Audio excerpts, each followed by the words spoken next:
Does this help you? Yes, it does. All right, thank you. It's a great honor to be here.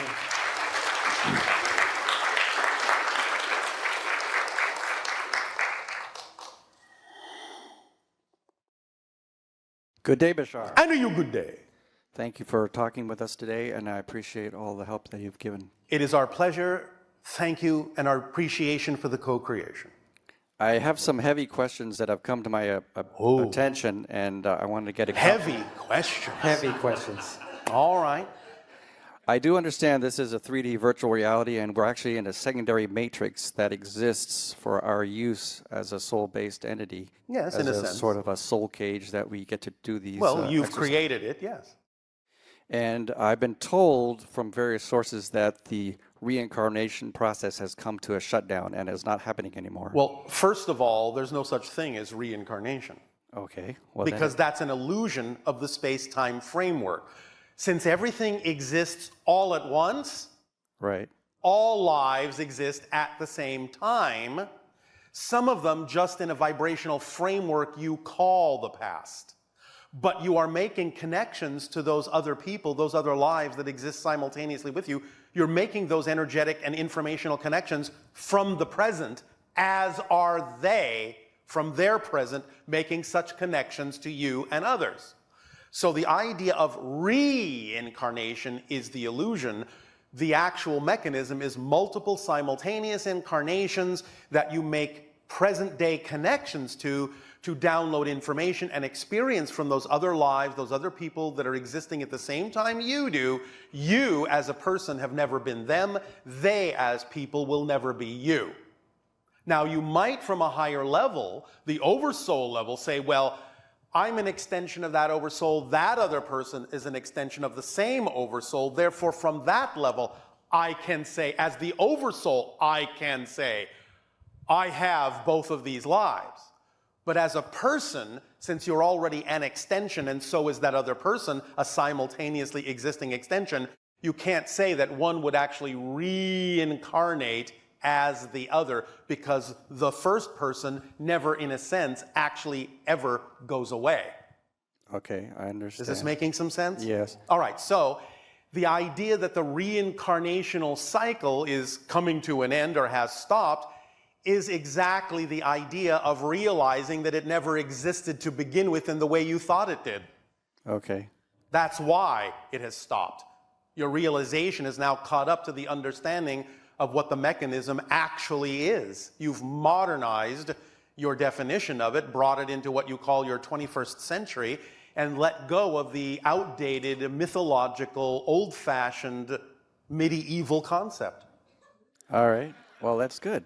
Yes. Well, I was made aware that this specific matrix, the one that we are all sharing right now, Yes. is coming to a conclusion. Well, Is that the accurate? idea of the old cycles are concluding, and you're going into new cycles of more positivity. Because you have, in a sense, for the cycles you wanted to experience, for the themes you all chose to explore, you have kind of reached the end of the negative cycles. That's why you're seeing so much negativity popping up in the world around you, such an accelerated way, because as we have said, you're getting it all out on the table, because there's no more time left to experience these things the way you used to. You have to get it all out of your system so that you can move on to something different. You have to make choices based on the worlds that you actually prefer to experience now, and that's why you're really starting to physiologically split into different parallel realities. You may still be able to look across the aisle and see other realities you're no longer in, but a physical split has begun. And just because you can see a reality that is a different parallel reality from the one you prefer doesn't mean you're living in it anymore. You're actually just observing it at a distance from the parallel reality you are now in. Okay. Okay.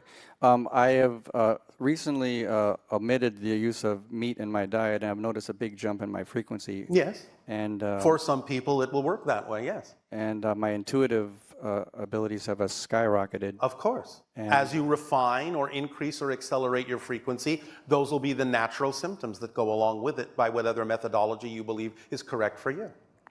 I've also invoked a statement that I've revoked my soul contracts and all karmic debt. There's no such thing as karmic debt. Okay, well then that's not a problem anymore. No, it's not.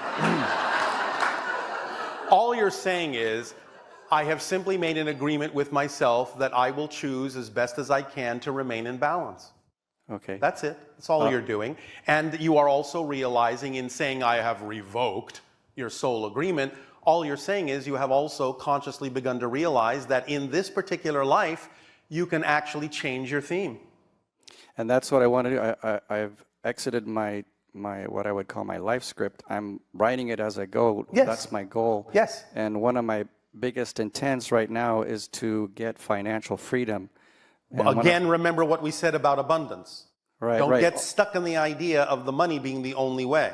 Right, but Yes. but having financial means will provide me a great amount of tools that I want to do. And how do you know that those tools can't come in other ways?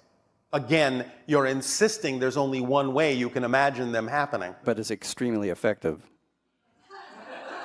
All right, if you want to insist on slowing down, that's up to you. Well, You're actually resisting a more effective method. so there is a better path that I'm There is a not more seeing. effective method, and I have just described it to you. Open up and be willing to allow other forms of abundance to be there if they need to be.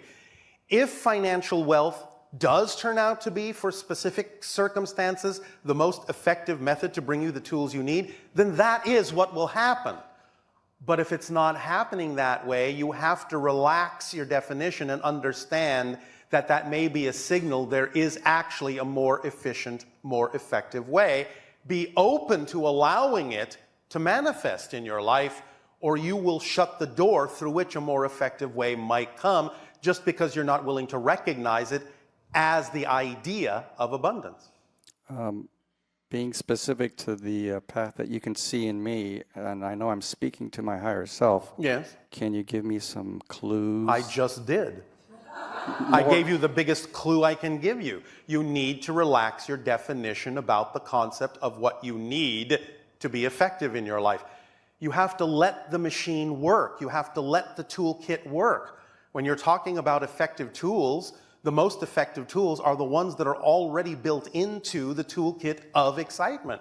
That is, that when you act on your passion to the best you are able, with no insistence or assumption as to what the outcome ought to be, and I mean none, then you activate the toolkit. The tools in the kit are that your passion becomes the driving engine that moves you through life. It contains the organizing principle of synchronicity that shows you exactly what you need to do, in what order, and when, and that makes you most efficient. It becomes the path of least resistance that allows you to move through your life in an effortless way. It becomes the path that connects you to all other expressions that are relevant for you in life of your joy, your passion, and excitement. It becomes the reflective mirror that reveals to you anything within you as a belief that might be out of alignment with your excitement, so you can identify it, see that it makes no sense to hold on to, let it go, and add that energy to your excitement so you can continue to accelerate. And it becomes whatever form of support or abundance it needs to be to allow you to continue to efficiently act on whatever it is that is true for you, that is representative of your passion. It is a complete kit. It contains everything you need. It leaves nothing out.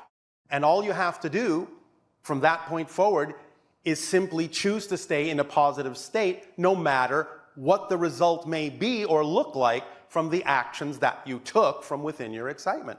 That's the entire instruction manual. There is no more to it. There is no addendum. There is no table of contents. That's it. That's the entire instruction manual for how reality manifestation works. So that's all you need to do. So what you're saying is I'm too narrow in my view at this point. That is what I'm saying. You need to broaden your definition so that more of the automatic machine can work for you more effortlessly instead of constricting the pathway through which it gets to you. By insisting that it can only be this way, therefore you will only recognize this as valid, therefore leaving out a lot of the rest of what could be validly working for you in an extremely effective way. Because here's the thing. What you're experiencing is the idea of the ego mind thinking it knows what needs to happen. Your mind has no idea what needs to happen. You think you do, but you don't. So I need to just let it go, is what you're saying. You need to surrender, and surrender not meaning you give up control. You need to surrender to the control you already have. Surrender the methodology. The idea is to go with your own flow because you already have a flow. You already have a current, and the current knows exactly where you need to go. It will never lead you astray. The only way you can, in a sense, land on the shore that is not correct for you is by swimming against the current and not going with the flow. And swimming against the current is simply resisting the natural self, trusting that your life unfolds automatically in exactly the way it needs to. Even if you manifest something at the moment you don't prefer, objectively don't prefer, it's still got to be there for a reason you do prefer. That's how you use what you don't prefer in a positive way. So even if something crops up and you go, well, objectively, neutrally, I recognize, I observe, that is not what I prefer, but there must be a reason it's here. Let me stay in a positive state so that I will be able to intuit what that reason is and use it in a positive way, because I know that by staying in a positive state, I can even springboard off things that I don't prefer in the direction I do prefer. A stepping stone is what you're saying. Absolutely. Everything exists for a reason.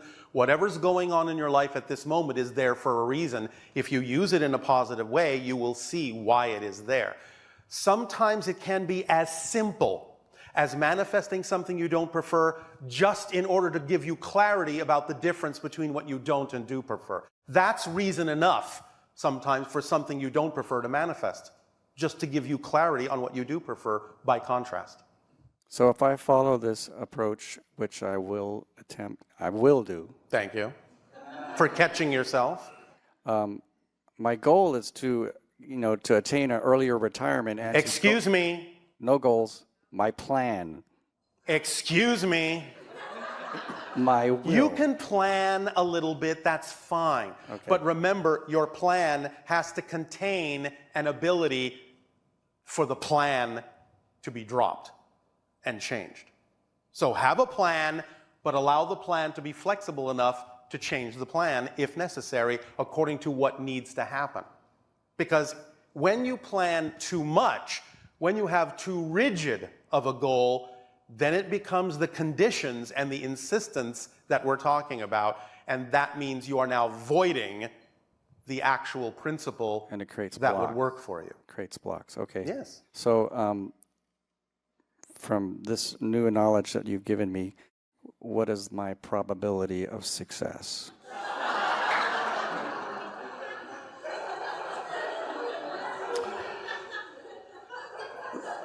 The awareness of the knowledge, the probability is 0 or 50-50. The application of the knowledge, 100%. But watch your definition of success, because it may contain conditions that will once again reduce the probability. We, by definition, generally remind all of you, quote unquote, that if at first you don't succeed, redefine success. That sounds like a cop-out. It's not. And the fact that you say it sounds like a cop-out means that you're working with negative definitions. Because you can come up with a positive reason for that, because you know we would not have suggested it were there not the possibility of looking at that concept in the positive way. So when you say it sounds like a cop-out, that means you're already coming from a negative definition of that phrase. So I have some work to do. Yes, you do. But that's fun. That's the challenge. That's why you're having a physical life. In order to experience the process itself, remember, if you want to talk about a goal, the process is the goal. Not where you think you're going to go. The goal of having a life is to experience transformation from one state to another. The process is the point. As many people on your planet say, the journey is the destination. Mm-hmm. So live in the moment, stay in the moment, work with what's happening in the moment, That's the whole point. That's your goal, to be here now, not to get somewhere else, to be here now. If you simply allow yourself to be here now, you will find very quickly you will be some other now, much faster. Because it can only happen in the now. When you set your sights on too far of a future, you're not living in the now, and it remains where? In the future.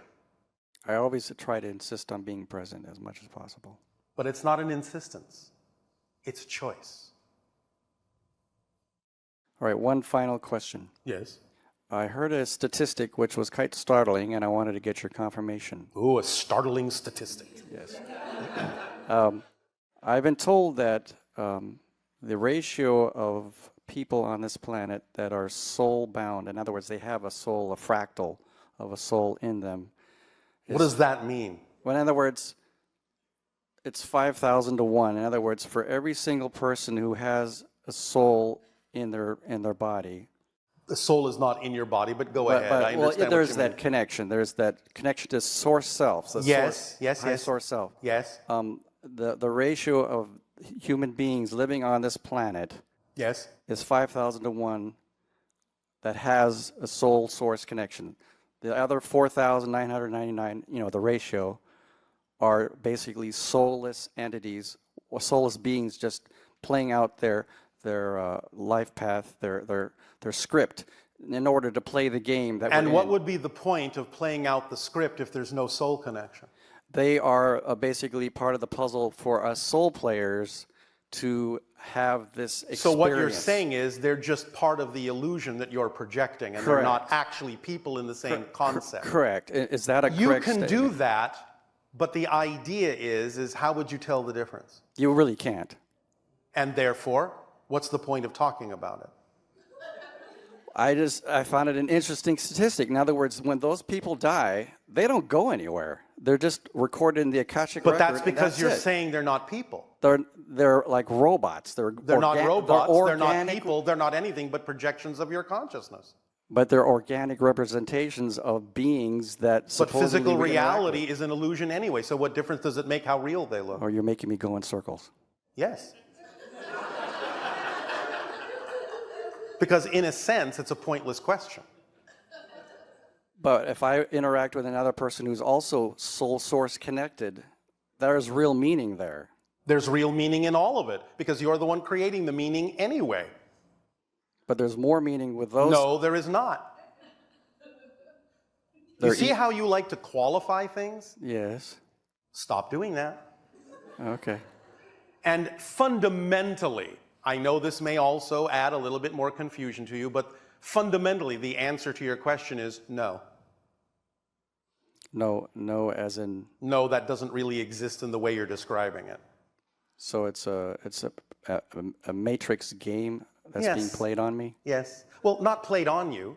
It's part of the idea of the exploration of consciousness, and it gives you an opportunity to examine things that you also believe about yourself. Okay. So it's an opportunity to decide whether or not there is some truth in that experience or that description for you or not. All right. That's really what it's about more than anything. It's not about, is this really accurate as a statistic? Because remember, your reality changes moment to moment. Nothing is static, it's all dynamic. I could say in one moment it's an absolutely accurate statistic, and 5 seconds from now I could say it's complete bunk. And both will be true. It just depends on where you're at and what you choose to experience of the reality that you choose to be aligned with. Anything you can imagine in some sense is real, because you cannot imagine non-existence. The only real question is that the way you want to define the reality you prefer to experience? It's up to you. Does it work for you as an idea? Does it work for you as a permission slip to think that way? Yes, no? It's up to you. It's all real in one context, and in another context, none of it is real. Does that help? Or does it make you go in more circles? Yes, it's more circles. Then that was the point. Thank you. Thank you.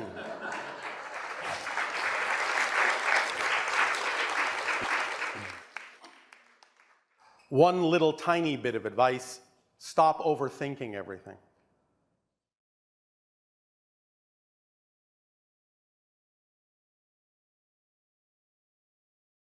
Amazing day to you, Bashar. And to you, good day. So excited to be here right now. Oh, all right. So excited you are there. So. All right. I am very excited about playing music. I'm Yes. a musician. Yes. And I'm very excited by the idea of creating kind of like a gateway or portals to higher consciousness All right. Well, through music. what's stopping you? Nothing necessarily. Oh, all right. So what you're saying is you are doing that. Yes. Yes. And I want to do it more. Well, what's stopping you? Doing it more, I guess. You mean not doing it more is stopping you? Doing it more wouldn't stop you from doing it more, obviously. Yeah, I guess so. So you're saying you're not doing it as much as you would prefer to? Yes. Because what's stopping you? Nothing's stopping me, actually. I'm doing it. I just want to do it. I'm wondering, my question is if you have something that would help me do it more powerfully. Yes. Oh, you want me to tell you? Yes. Do you believe you can do it more powerfully? Yes. Then what do I need to say? I don't know. I was just thinking, like, maybe in your interstellar travels you'd encountered. Are you telling me that you've come to us knowing everything you need to do, but you've decided to ask us in case you're missing something? I don't know everything that I need to do. You don't? I know the big chunk. Isn't that enough? I guess. I mean, it's enough. I'm still curious, though. I want to know what you think. Oh, you're under the impression that you're missing something. Maybe. What about the idea that you're missing nothing? Is it possible for you to actually believe that? Maybe what you're missing is the ability to believe that you're not missing anything. How's that? Touche. I like it. We know that many people on your planet worry a lot that they're missing something, and in fact, the only thing they're missing is that they're worrying that they're missing something. So stop missing that. Okay. Pay attention to the fact that all you're doing is worrying you're missing something when in fact you may not be. Okay. How about this? Since you know, we assume, we'll give you the benefit of the doubt, that you know that excitement is a complete kit and leaves nothing relevant out, right? Right. So that if in fact you just move forward in your life and there was actually something you needed that you were missing, wouldn't it actually tell you what that was? Yes. Then that means you're missing nothing if you know that. No. Because even if you're missing something, it will tell you what you're missing, and then that means you're not missing anything. Okay. Because you will have it when you need it. Even if you don't have it now, maybe you don't need it now. But when you become the person more and more that you prefer to be, you will have everything you need, everything that's relevant for you, exactly, precisely, perfectly, when you need it. What more do you need than getting something exactly when you need it? Why would you need it before you need it? Why would you get it after you need it?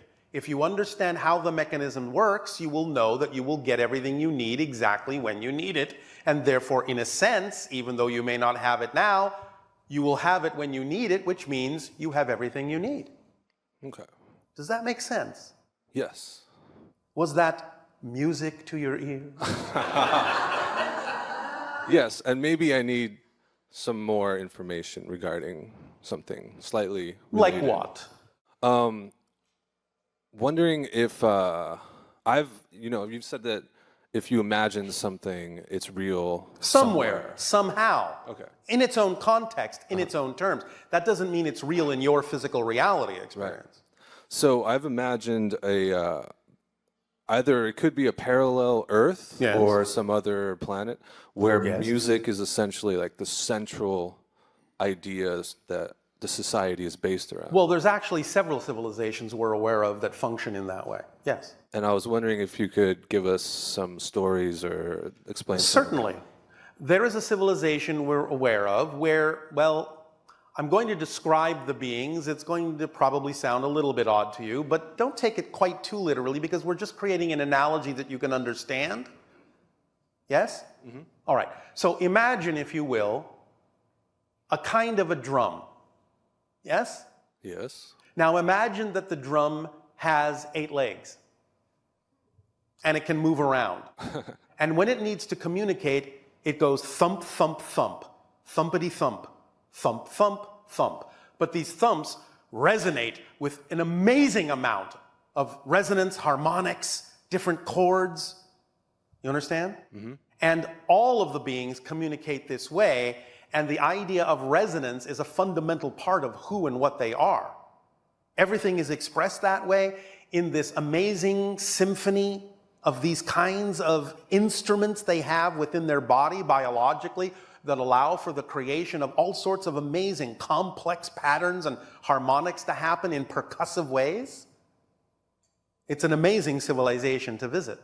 And it's amazing just to stand on their world and be immersed in the vibrations of all that resonance. It does things to you. So music is just everything, everywhere there.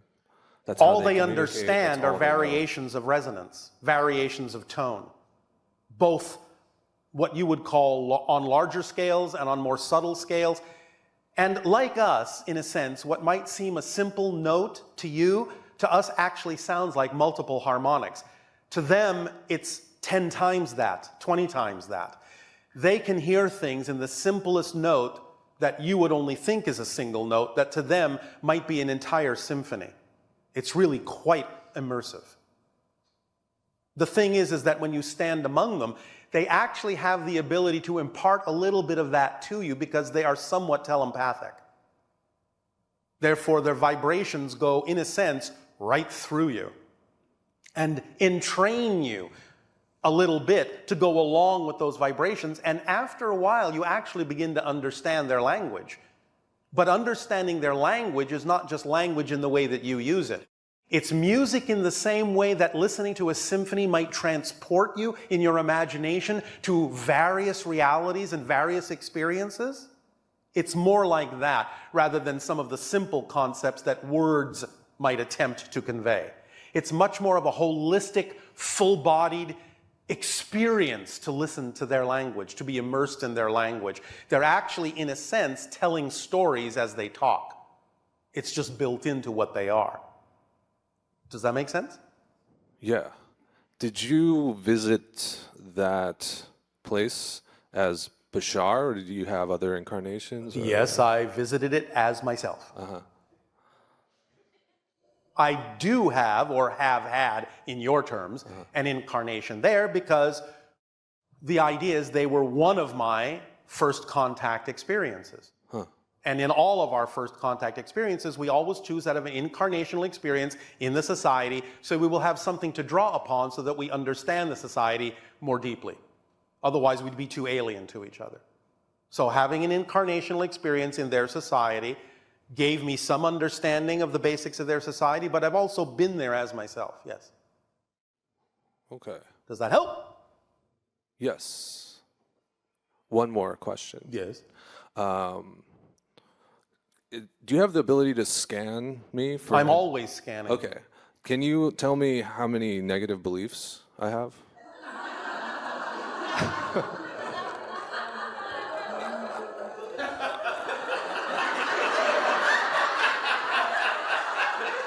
Talk about opening yourself up.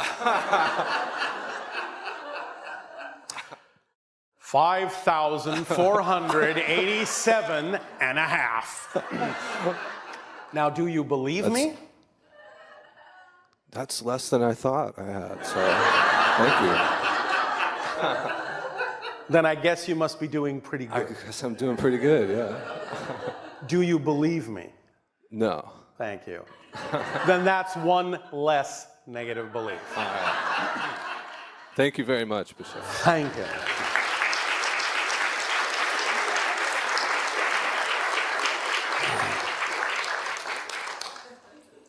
What's up, my friend? Andrew, you good day.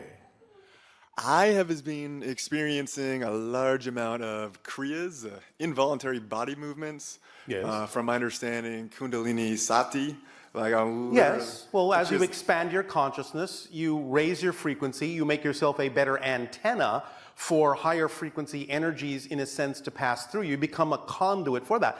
But it's even more important, the more sensitive you become to higher frequency energies and become a better conduit for those higher energies, the more important it is to actually express those energies in physical terms through different actions that are representative of your passion, so that it gets grounded into your physical reality, so that it just passes through you and doesn't necessarily stay within you and cause all sorts of bodily movements that you don't necessarily need.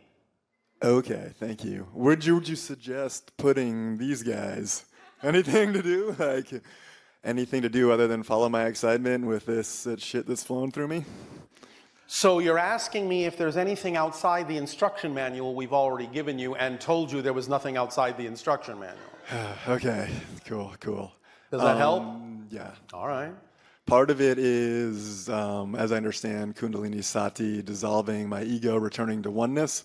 Well, no, you can't return to oneness and have any experience. And it's not dissolving the ego, it's allowing the ego to become transparent enough to simply do the job it was designed to do and not take on any other tasks that it's not designed to handle. The ego is simply designed to focus you to have an experience of physical reality. It's part of the idea of the manifestation space we described at the beginning of this transmission. It's the part that tells you, this is real, this is real, this is real, this is real. Have an experience, have an experience, have an experience, have an experience. Oh, look at that, look at that, look at that, look at that. That's all the ego is for. But when the ego is taught to believe that it has to control everything, handle everything, then it becomes the negative ego. Then it tries to take control. Then it tries to tell you what it thinks you need to do. That's not what the ego is designed to do. So it's not about dissolving the ego. It's about making it transparent and just letting it do the job it was designed to do, so you can have a physical experience in a clear and balanced way. That's all. At times when these negative beliefs are, when my ego becomes more transparent, these things are leaving now, and it's very painful. On the floor in the fetal position, crying. Is there a way to process this pain Well, yes. more efficiently? Well, yes. Again, you can understand that pain is resistance to the natural self.